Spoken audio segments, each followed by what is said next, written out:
अस्सलामुअलैकुम, my name is Maria Parveen and welcome to my YouTube channel. आज की इस वीडियो में हम ISL 201 के मिड टर्म सिलेबस के अबाउट डिस्कस करने जा रहे हैं कि आपने मिड टर्म की प्रिपरेशन कैसे करनी है। मींस कि जो आपका ग्रैंड क्विज का सिलेबस होगा या मिड टर्म का सिलेबस होगा उसमें आपने उसकी प्रिपरेशन कैसे करनी है, इसमें क्या क्या इंपॉर्टेंट टॉपिक्स हैं, वो सारी चीज़ें हम इस वीडियो में डिस्कस करेंगे। एंड ये वीडियो बेसिकली मेरे बनाने का मकसद ये था कि एक तो स्टूडेंट्स ने बहुत ज़्यादा डिमांड की थी कि आप ये वीडियो बनाएं, मीन्स कि ISL 201 के ग्रैंड क्विज की प्रिपरेशन के अबाउट या मिड टर्म प्रिपरेशन के अबाउट। एंड स्टूडेंट्स ने कहा था कि इसके लेक्चर्स भी जैसे मैंने फाइनल के बनाए थे इसी तरह इसके बना दूं, तो मैंने सोचा मैं बना देती हूँ। एंड दूसरी इसकी रीज़न ये भी थी कि जब लास्ट सेमेस्टर में मैंने फाइनल टर्म के सिलेबस पे इसकी वीडियो बनाई थी, वो भी सेम इसी तरह एक फ़ाइल बनाई थी मैंने आप लोगों के लिए। एंड उसमें जब मैंने इसी तरह इंपॉर्टेंट टॉपिक्स बनाए थे तो वो आप लोगों के लिए बहुत ज़्यादा हेल्पफुल रहे थे। एंड मतलब वो एक्सपीरियंस मेरा बहुत अच्छा रहा था। सो मैंने सोचा कि मुझे मिड टर्म के सिलेबस पे भी लाजमी एक वीडियो बना देनी चाहिए जिससे स्टूडेंट्स की ज़्यादा हेल्प हो सके। तो वीडियो स्टार्ट करते हैं। सबसे पहले यहाँ पे मैं आपको एक बात बता दूँ कि लेक्चर वाइज मैंने जितने भी इंपॉर्टेंट टॉपिक्स हैं वो इसमें मेंशन कर दिए हैं। तो आपने वो टॉपिक सारे जो हैं वो प्रिपेयर कर लेने हैं, आपके ग्रैंड क्विज के हवाले से हों या फिर आपका मिड टर्म हो, तो वो इंशाल्लाह आपके लिए हेल्पफुल रहेंगे। तो लेक्चर नंबर 1 देख लेते हैं। लेक्चर नंबर 1 में क्वेश्चन नंबर 1 हमारे पास क्या आ रहा है कि डिफाइन द टर्म फेथ, कि फ़ेथ को डिफ़ाइन करें या फ़ेथ क्या है, मतलब ईमान क्या होता है। एंड ईमान बेसिकली क्या होता है, हम मुस्लिम हमें पता होगा कि हम जो है वो तस्लीम कर लेते हैं अल्लाह ताला की ज़ात को, जो है ईमान लाते हैं, पैगम्बरों पे ईमान लाते हैं, कुरान मजीद इन सब चीज़ों पर जो है वो ईमान लाते हैं एंड तस्लीम करते हैं इस चीज़ को। मतलब हम मान लेते हैं, इकरार करते हैं, उसकी इबादत करते हैं, बिलीव रखते हैं उन पर। तो ये क्या होगा, फ़ेथ होगा। बाकी प्रॉपर डेफिनेशन इसकी यहाँ पे दी गई है, लेकिन ये इतना ज़्यादा इंपॉर्टेंट नहीं था। शॉर्ट क्वेश्चन में फिर भी थोड़ा बहुत आ सकता है, चांसेस हैं, लेकिन इतने ज़्यादा नहीं है। खैर नेक्स्ट क्वेश्चन नंबर 2 है, यहाँ पे MCQs के लिहाज से बहुत ज़्यादा इंपॉर्टेंट है। एंड यहाँ पे क्वेश्चन क्या है कि what are basic principles of faith, faith की बेसिक प्रिंसिपल्स क्या होते हैं। अब इसके बेसिक 3 प्रिंसिपल्स होते हैं, ठीक है। पहला क्या है, faith in Allah, faith in prophets and the day of judgment, मतलब अल्लाह ताला की ज़ात पे जो है ईमान लाना, पैगम्बरों पे ईमान लाना और आखिरत के दिन पे, ठीक है। मतलब आखिरत के दिन का मतलब मानना या इंतज़ार करना या इकरार करना। तो ये 3 जो है इसके बेसिक प्रिंसिपल्स हैं। एंड ये MCQs में किस तरह से आ सकते हैं कि वो आपसे पूछ सकता है कि फेथ के बेसिक प्रिंसिपल्स हैं, अब मतलब इनमें से कौन से हैं या कौन से नहीं है, मतलब कौन से हैं ये पूछ सकता है। देन नीचे आपको ये तीनों ऑप्शंस दे सकता है एंड फोर्थ पे ऑप्शन दे सकता है ऑल ऑफ दी अबव। सो आपने ये नहीं चूज़ करना कि यार फेथ इन दी अल्लाह कर देता हूँ या ऐसे, आपने ऑल ऑफ दी अबव को चूज़ करना है, ठीक है। तो ये क्वेश्चन ज़्यादातर MCQs के लिहाज से इंपॉर्टेंट है। नेक्स्ट क्वेश्चन नंबर 3 हमारे पास है। क्वेश्चन नंबर 3 क्या है कि what are 4 premises for the faith in Allah, कि अल्लाह ताला की ज़ात पर आप यकीन रखते हैं, इसके 4 प्रीमिसेस कौन से हैं। तो उसमें पहला हमारे पास क्या है, अल्लाह एग्जिस्ट, कि अल्लाह ताला के साथ मौजूद है, मतलब अल्लाह ताला मौजूद है and nobody created him, उन्हें किसी ने मतलब पैदा नहीं किया, ये पहला है। एंड दूसरा क्या है आपके पास कि he alone is the lord of the whole universe, कि वो पूरी कायनात का अकेला जो है वो लॉर्ड है, मतलब मालिक है एंड बनाने वाला है। ही अलोन इज़ द मास्टर, वो एक अकेला मास्टर है एंड वो हर चीज़ में जो है वो मॉडिफिकेशन मतलब चेंजिंग वगैरह कर सकता है जैसा कि वो अगर चाहे। मतलब ये 3 पॉइंट्स। एंड चौथा पॉइंट आपके पास कौन सा है कि he alone is to be exclusively worshipped and he has no associates, मतलब वो अकेला जो है वो इबादत का मुस्तहिक है। एंड ये 4 पॉइंट्स जो हैं प्रीमिसेस जो हैं ये किसके लिए हैं, अल्लाह ताला की ज़ात पे ईमान लाने के लिए। ये शॉर्ट क्वेश्चन के लिहाज से इंपॉर्टेंट है मिड टर्म सिलेबस में। एंड नेक्स्ट क्वेश्चन नंबर 4 है आपके पास जी, what are 3 premises for faith in the prophets, मतलब पैगम्बरों पे ईमान लाने के लिए 3 प्रीमिसेस कौन से हैं। तो ये भी आपके MCQs में आ सकते हैं, ये तीनों आपको एज इट इज़ दे सकता है। 4 पे option all of the above आ सकता है। तो यहाँ पे पहला क्या है, Islam does not discriminate between prophets, मतलब पैगम्बरों में कोई फ़र्क नहीं करता इस्लाम।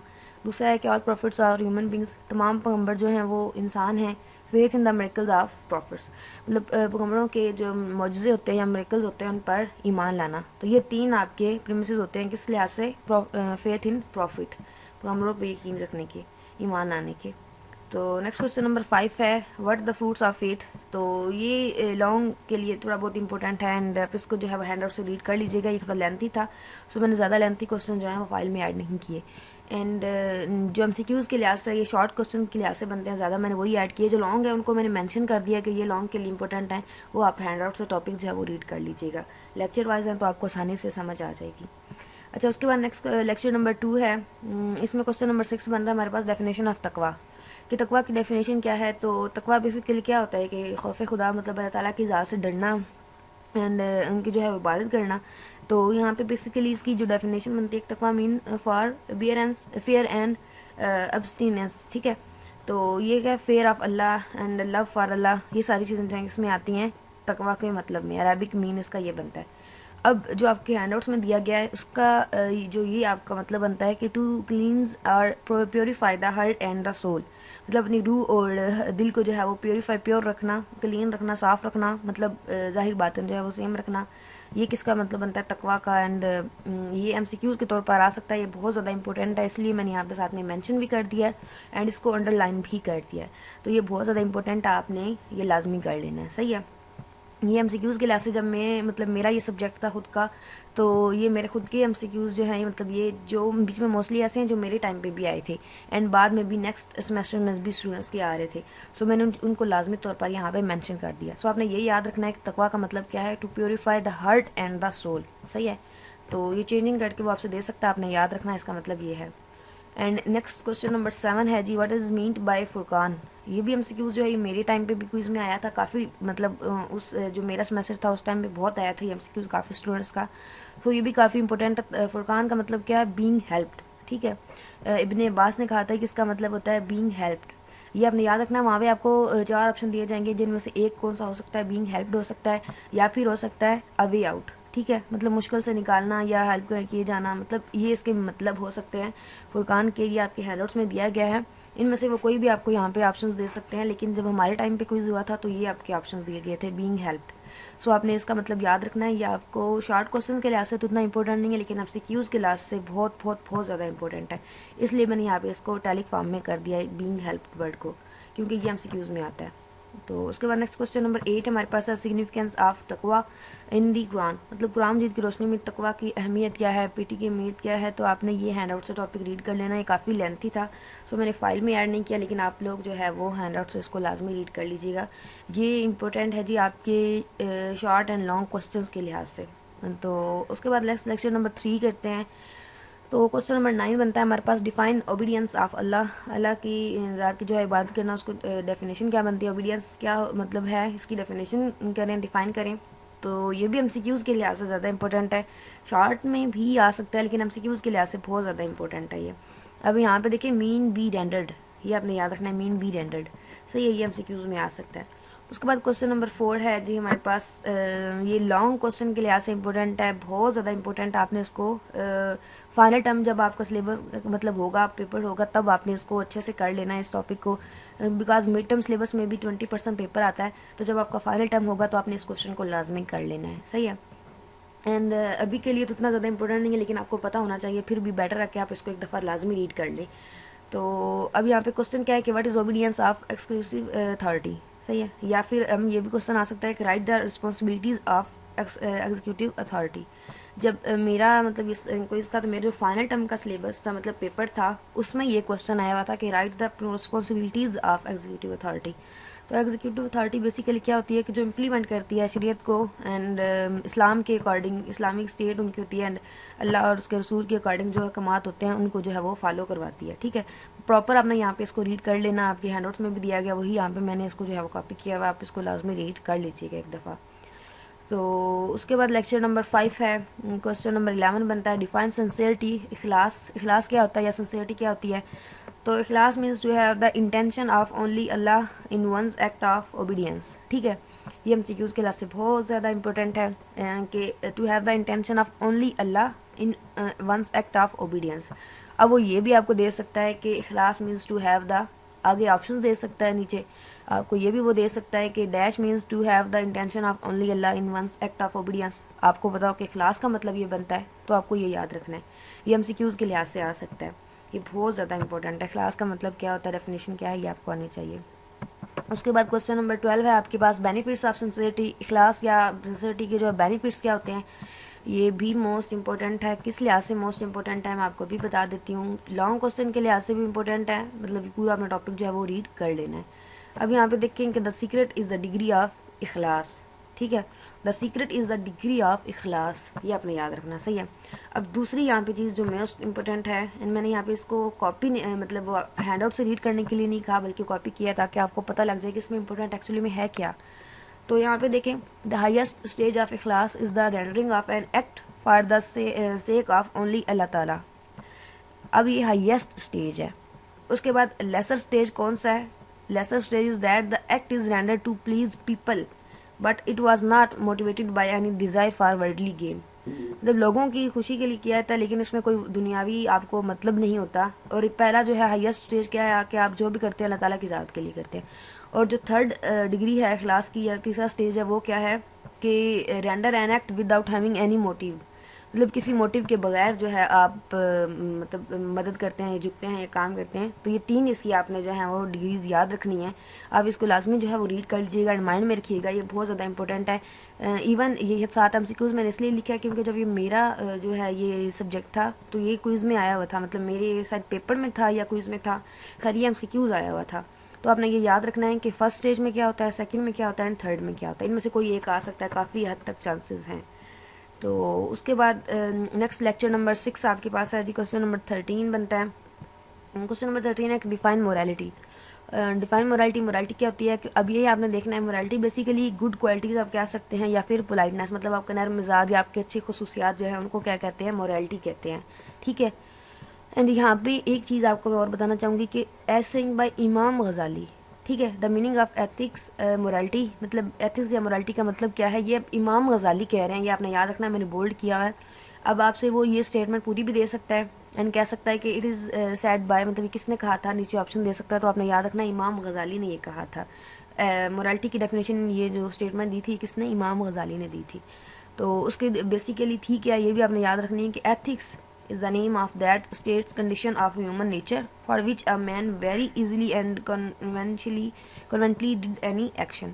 मतलब वो कोई भी काम करता है एंड बड़ी आसानी से एंड कन्वेंशनली आसानी से और इजीली कर लेता है एंड ह्यूमन नेचर की कंडीशन के अकॉर्डिंग होता है। ये एथिक्स की डेफिनेशन है, ये आपने याद रखनी है। और किसने कहा थी, इमाम गजाली ने। ये भी MCQs के लिहाज से इंपॉर्टेंट है। अब उसके बाद नेक्स्ट हम देख लेते हैं हमारे पास क्वेश्चन क्या है। सॉरी स्किप हो गया ये, यहाँ पे हम थे, कहाँ पे थे, यहाँ पे आई थिंक यहाँ पे थे। अच्छा, नेक्स्ट क्वेश्चन नंबर 14 है importance of manners in light of Quran. Quran ji की नज़र में जो है वो मैनर्स की अहमियत क्या है वो बताएं।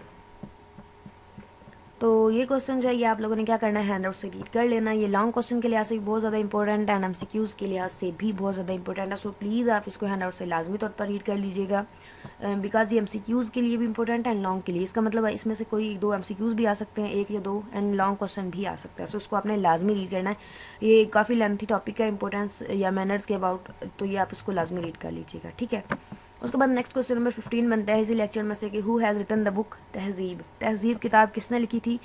तो जितने भी ये आपको नज़र आते हैं, मतलब आपके हैंडआउट्स में नज़र पड़ती है कि ये किताब फ़लाँ पर्सनैलिटी ने लिखी थी या इस किताब के बारे में फ़लाँ पर्सनैलिटी ने ये कहा था, तो आपने याद रखना है कि ये बुक किसकी है, किसने लिखी है, ये आपने याद रखना है, क्योंकि इस तरह के अक्सर MCQs आते होते हैं। तो अब तहजीब किताब जो है वो किसने लिखी थी, इमाम नवावी में लिखी थी। ये किताब तहजीब लिखी थी। सही है। ये MCQs के लिहाज से इंपॉर्टेंट है। लॉन्ग शॉर्ट क्वेश्चन के लिए इंपॉर्टेंट तो नहीं है, लेकिन MCQs के लिहाज से बहुत ज़्यादा इंपॉर्टेंट है। बुक कौन सी थी, तहजीब एंड इमाम नवावी में लिखी थी। सही है। अब उसके बाद क्वेश्चन नंबर 16 है जी, right down the examples of holy prophet life about long suffering and forgiveness. मतलब फॉरगिवनेस या सफरिंग, लॉन्ग सफरिंग के अबाउट होली प्रॉफिट मोहम्मद सल्लल्लाहु अलैहि वसल्लम की जो है ज़िंदगी की कुछ मिसालें दें कि वो कैसे लोगों को माफ़ कर देते थे एंड मतलब इसके अबाउट आपने बताना। और ये लॉन्ग क्वेश्चन के लिहाज से बहुत ज़्यादा इंपॉर्टेंट है। मीन्स कि वो आपसे पूछ सकते हैं कि मोहम्मद सल्लल्लाहु अलैहि वसल्लम की ज़िंदगी से कोई मिसाल दें, तो ये आपने कर लेना है। लेकिन अभी के लिए आप स्किप कर सकते हैं, बिकॉज अभी तो कोरोना है, सो स्टूडेंट्स जो हैं वो नहीं कर पा रहे क्योंकि इस दफ़ा मिड टर्म नहीं हो रहा। तो मिड टर्म नहीं हो रहा इसलिए आपके जो है वो कोरोना की वजह से ग्रैंड क्विज़ हो रहा है। जब ग्रैंड क्विज़ हो रहा है तो उसमें आपके क्वेश्चंस तो होंगे नहीं, जस्ट MCQs होंगे। सो आपके लिए एक यहाँ पे ऑप्शन है कि इस दफ़ा जो स्टूडेंट्स हैं मतलब इस सेमेस्टर के, वो इस चीज़ को स्किप कर सकते हैं, क्योंकि ये क्वेश्चन लॉन्ग क्वेश्चन के लिहाज से इंपॉर्टेंट है, ना कि आपके जो है वो MCQs के लिहाज से। सो आप स्किप भी कर सकते हैं। लेकिन नेक्स्ट जो स्टूडेंट्स होंगे नेक्स्ट सेमेस्टर्स वगैरह के, जिनके मिड टर्म एग्जाम्स होंगे इंशाल्लाह, तो उन्होंने क्या करना है कि इस क्वेश्चन को लॉन्ग क्वेश्चन के तौर पर, इस जो ये क्वेश्चन है, ये टॉपिक है, इसको प्रिपेयर करना है। सही है। तो अभी के तौर पर आप सिर्फ इस सेमेस्टर के स्टूडेंट्स इसको स्किप कर सकते हैं, क्योंकि अभी ग्रैंड क्विज हो रहा है, जस्ट MCQs होंगे। तो उसके बाद लेक्चर नंबर 7 है जी। क्वेश्चन नंबर 17 बनता है डिफाइन वर्शिप और इबादत। इबादत या वर्शिप क्या होती है, या फिर दूसरा मतलब इसमें क्वेश्चन कौन सा आ सकता है कि right down the literal meaning of worship. Worship के मतलब क्या होते हैं या इबादत के मतलब क्या होती है, डिफाइन क्या होती है। तो द वर्ड इबादत is taken out from the word अब्द, ठीक है, ABD, ये मतलब अब्द वर्ड से निकला है इबादत, और इसका मतलब क्या होता है ये आपने मैंने रेड कलर में हाईलाइट किया हुआ है, अ सर्वेंट ऑफ गॉड, अल्लाह का गुलाम, ठीक है। अब्द का मतलब क्या है, ये MCQs में आता है, इवन मेरे टाइम पे भी MCQs में आया था, और इसमें इस्लामियात में मोस्टली ये फ़ायदा है कि इसमें MCQs रिपीट होते हैं हर सेमेस्टर में। अक्सर सब्जेक्ट्स होते हैं उनके रिपीट नहीं होते, लेकिन इसमें काफ़ी MCQs बार बार वही रिपीट हो रहे होते हैं जो पिछले सेमेस्टर्स में गुजरे होते हैं। सो यहाँ पे अब्द का मतलब क्या बनेगा, a servant of God, and अब्द is the second name of servant. सही है, मैंने इसको भी अंडरलाइन किया, ये भी याद रखिएगा कि अब्द जो है सेकंड नाम है किसका, सर्वेंट का। ये MCQs में आता है, मतलब जो साथ साथ मेंशन किया हुआ, ये तो समझे बहुत ज़्यादा वाला इंपॉर्टेंट है ना। तो as we can say that our service for anyone is called इबादत। आप किसी के लिए जब सर्विस करते हैं या गुलामी करते हैं उसको क्या कहते हैं, इबादत या डिवाइन कहते हैं। Service means the job for anyone और prefers the command of master in every affair, मतलब हर काम में अपने जो मास्टर है या मालिक है उसका हुक्म मानना। तो ये इबादत के मतलब हो सकते हैं या वर्शिप के। उसके बाद लेक्चर नंबर 8 हमारे पास है जी। अब लेक्चर नंबर 8 में मैं सबसे पहले एक चीज़ आपको बतानी चाहूँगी कि this is really too much important lecture for MCQs as well as for long and short questions, so must prepare it, ठीक है। आपने लेक्चर नंबर 8 को अच्छे से प्रिपेयर करना है, क्योंकि ये शॉर्ट क्वेश्चन के लिए इंपॉर्टेंट है, लॉन्ग के लिए भी एंड MCQs के लिए भी। सो इसको लाजमी आप प्रिपेयर कीजिएगा।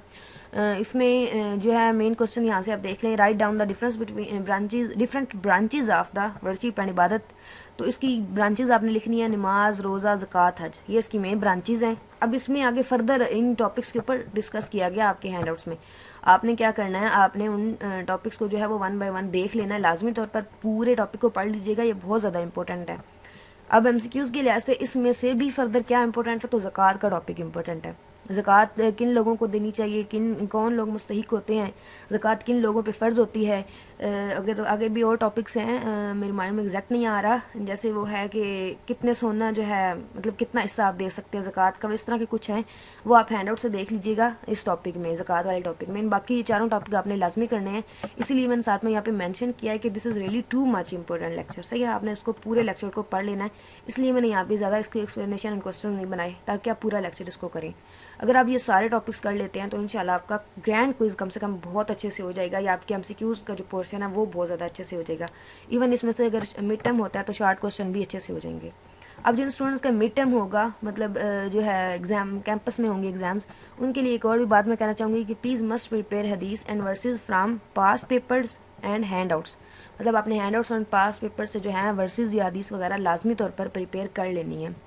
मैं अब यहाँ पे एक छोटी सी आपको बात बता देती हूँ कि जब मेरा ये सब्जेक्ट था तो जाहिर है हदीस एंड वर्सेस वगैरह तो लाजमी आती हैं जब आपका मिड टर्म हो रहा हो, मतलब शॉर्ट क्वेश्चन आने हों। तो या मेरे टाइम पे मेरे ख्याल से 4 या 5 आई थी वर्सेस, एंड उसमें से जो है 2 मेरे ख्याल से या 3 आपके पास पेपर से आई थी। सो आपने पास पेपर से भी वर्सेस लाजमी करनी है एंड हैंड आउट से भी कर लेनी है।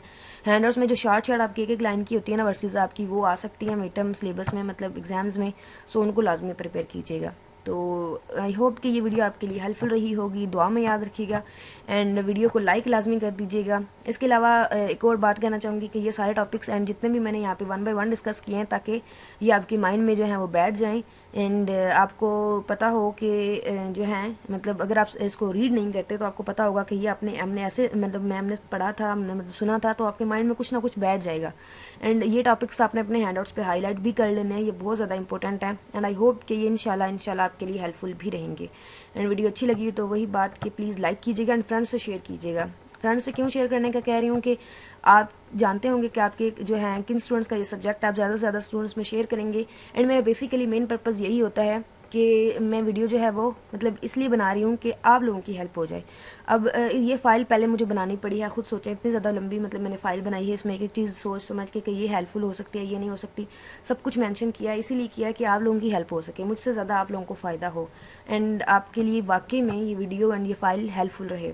दूसरी बात, आपने जो है फ्रेंड से लाजमी तौर पर वीडियो को जो है वो शेयर करना है एंड फाइल जो है वो मैं अपनी वेबसाइट पे 2 दिन तक इंशाल्लाह अपलोड कर दूंगी। आज तो मैं फ़ाइल जो है वो अपलोड नहीं कर सकूंगी बिकॉज आज एंड कल वर्कलोड ज़्यादा है, तो मैं परसों तक इंशाल्लाह अपलोड कर दूंगी, मतलब ग्रैंड क्विज से पहले। तो आपने जो है वो 2 दिन बाद डिस्क्रिप्शन देख लेनी है, डिस्क्रिप्शन में मैं लिंक डाल दूंगी या वेबसाइट पे आपने देख लेना है मैं वेबसाइट पे अपलोड कर दूँगी, तो आप वहाँ से फ़ाइल भी जो है डाउनलोड कर दीजिएगा एंड इंशाल्लाह ये आपके लिए हेल्पफुल रहेगी। मज़ीद वीडियो अच्छी लगी तो वही बात कि प्लीज़ वीडियो को लाइक लाजमी कीजिएगा, फ्रेंड्स से शेयर कीजिएगा एंड चैनल पर न्यू है तो चैनल को सब्सक्राइब कीजिएगा। Thank you so much for watching my video. Allah हाफिज़।